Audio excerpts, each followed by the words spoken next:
बिश्रह ली सदरी वयस्सिर ली अमरी वहलुल उक़दतम मिन लिसानी यफ़क़हू क़ौली। हम बात करेंगे कि जो नमाजें हमसे छूट गई, हम उनकी क़ज़ाई उम्री कैसे कर सकते हैं, नमाजें हम कैसे अदा करेंगे। आज हम ये जानेंगे इस्लाम की रोशनी में कि इस्लाम इस बारे में क्या कहता है। और बहुत से लोगों का ये भी मानना है कि रमजान के आखिरी जुमे, कोई भी जुमे की नमाज पढ़ने के बाद 4 रकत नफल पढ़ लेगा तो आज तक उसने जितनी भी नमाजें छोड़ी हैं सबकी कज़ाई हो जाएगी। दर हकीकत इसकी कोई असर नहीं, ऐसा कुछ भी हदीस में नहीं आया।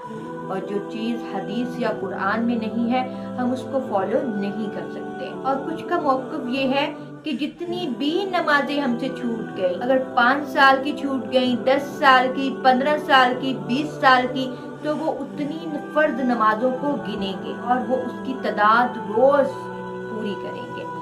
मतलब सुबह के 2 फर्ज, जोहर के 4 फर्ज, असर के 4 फर्ज, मगरिब के 3 फर्ज और इशा के 4 फर्ज, और अंदर वो 3 वितर भी मिलाते हैं, तो टोटल 20।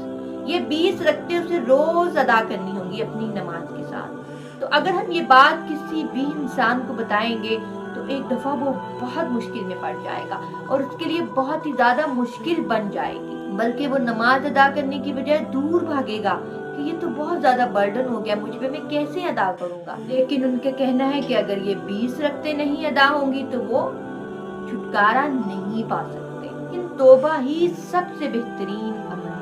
जब आपको एहसास हो गया कि आपने इतनी देर तक नमाजों को छोड़ा, इतनी नमाजें कज़ा कर दी, आपकी इतनी उम्र गुजर गई, अब इसका हल क्या है, आप रो रहे हैं, आपको अफसोस है, आपको नदामत हो रही है, तो आप अपने रब से तौबा करेंगे, इस्तिग़फ़ार करेंगे और अपने रब से ये अहद करेंगे कि आज के बाद मैं नमाज नहीं छोड़ूंगा, नहीं छोड़ूंगी। और उसके बाद जो आपकी कोई एक आधी नमाज कभी छूट जाए तो आप उसको अपनी नमाजों के साथ शामिल कर लेंगे।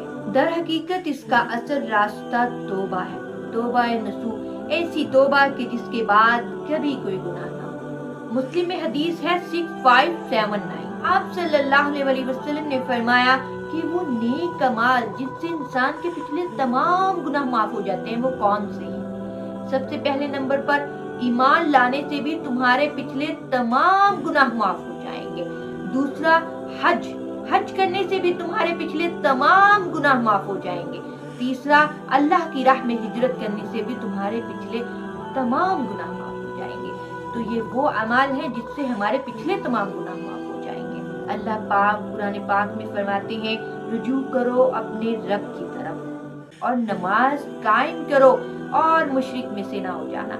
मतलब जो नमाज नहीं पढ़ता वो तो मुसलमान ही नहीं, हम मुसलमान उसको समझते हैं, दर हकीकत वो मुसलमान नहीं, वो तो मुशरिक है, अल्लाह ने उसे मुशरिक कह दिया। तो उसके बाद सही मुस्लिम में हदीस है 246, बंदे के कुफ्र और ईमान में फर्क करने वाली चीज नमाज है। नमाज इतनी अहम है।